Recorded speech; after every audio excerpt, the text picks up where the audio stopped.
আসন্ন বিধানসভা নির্বাচনকে সামনে রেখে দক্ষিণ চব্বিশ পরগনা জেলার রায়দিঘি বিধানসভা তৃণমূল কংগ্রেসের মনোনীত প্রার্থী তাপস মণ্ডলের সমর্থনে রবিবার সকালে নন্দকুমারপুর অঞ্চলে এক বিশাল বাইক মিছিল হয়।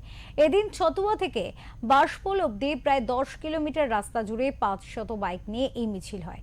তৃণমূল কংগ্রেসের নেতৃত্ব ও কর্মীরা একযোগে এই শোভাযাত্রায় অংশগ্রহণ করেন, যা এলাকা জুড়ে উৎসবের আবহ তৈরি করে।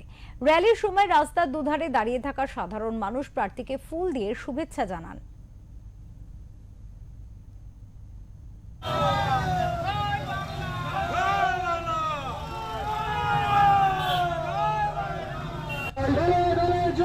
আমাদের প্রার্থী তাপস মণ্ডলের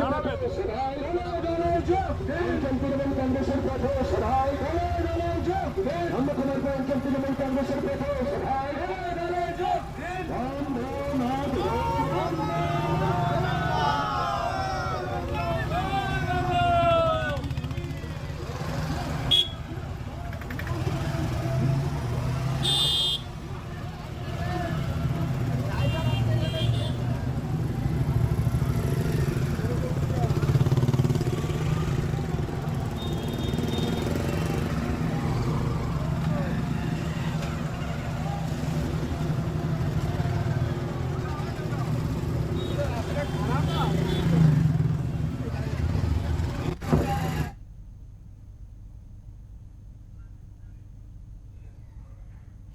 এই মুহূর্তে আমরা কথা বলবো, আমাদের সাথে রয়েছে আমাদের প্রতিনিধি রেবতী মালি। রেবতীর সাথে কথা বলবো, জানবো রেবতী, নির্বাচনের আগে একেবারে নির্বাচনী প্রচারে কোমর বেঁধে নেমেছে তাপস মণ্ডল, রায়দিঘির প্রার্থী। তার এই যে র্যালি এবং প্রচার র্যালি, কতটা সাড়া দিচ্ছে মানুষ, কি বলছে সেখানকার জনতা, কি দেখতে পাচ্ছ?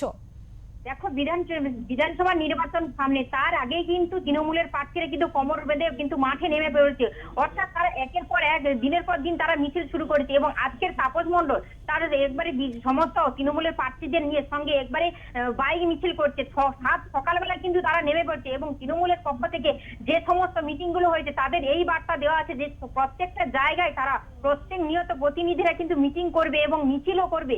সেই রকম নির্দেশ মেনে কিন্তু তাপস মণ্ডল, যিনি প্রার্থী হয়ে দাঁড়িয়েছেন, তিনি কিন্তু সকাল থেকে কিন্তু র্যালি করছেন বাইক নিয়ে।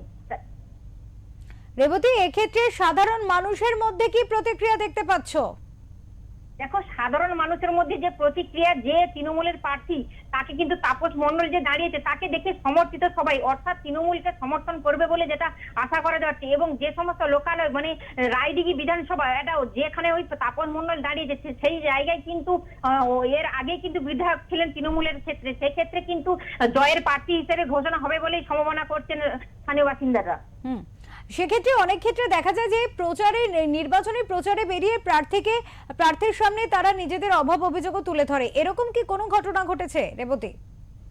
দেখো, যখনই প্রার্থী যখন মোটর বাইকে করে যায়, অনেক মানুষের কিন্তু অভাব অভিযোগ, তাদের যে সমস্ত যে 5 বছরের উন্নয়ন নিয়ে অনেকেরই কিন্তু অভিযোগ উঠেছে। সেক্ষেত্রে তাপস মণ্ডল তাদেরকে আশ্বাস দিয়েছে যেটুকু উন্নয়ন হয়েছে এবং বাদবাকি যে উন্নয়নগুলো পড়ে আছে, অর্থাৎ যে সব জায়গাগুলো রাস্তার কাজ থেকে আরম্ভ করে ঘর পাওয়ার ক্ষেত্রে, সেই সমস্ত কাজগুলো এই 5 বছরের মধ্যে তাদেরকে কমপ্লিট করে দেবে, অর্থাৎ তাদেরকে পাইয়ে দেওয়ার ব্যবস্থা করবে বলে তাপস মণ্ডল আশ্বাস দিয়েছেন।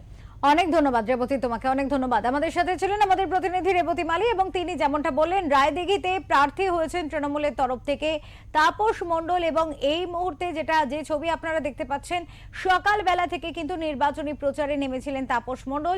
বাইক র্যালির মাধ্যমে মানুষের কাছে পৌঁছেছেন, জনগণের সাথে তিনি কিন্তু কথা বলেছেন, তাদের কাছে ভোট প্রার্থনা করেছেন এবং আশ্বাস দিয়েছেন তাদের অভাব অভিযোগ শুনে সে সমস্ত বিষয়কে তিনি সমাধান করবেন। নন্দকুমার অঞ্চলে আমি বিশাল আকারের মিছিল আমি দেখেছি, আমি পথে এত জনগণকে আমি দেখেছি, আমি অভিভূত হয়েছি। এখনো পর্যন্ত যে জনগণ এখনো পর্যন্ত আমাদের চারপাশে ছড়িয়ে ছিটিয়ে আছে, আমি ভাবতে পারছি না যে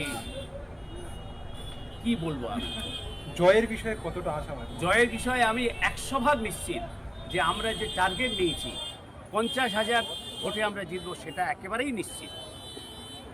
আজকের পর থেকে এটা একেবারেই নিশ্চিত হয়ে যাবে।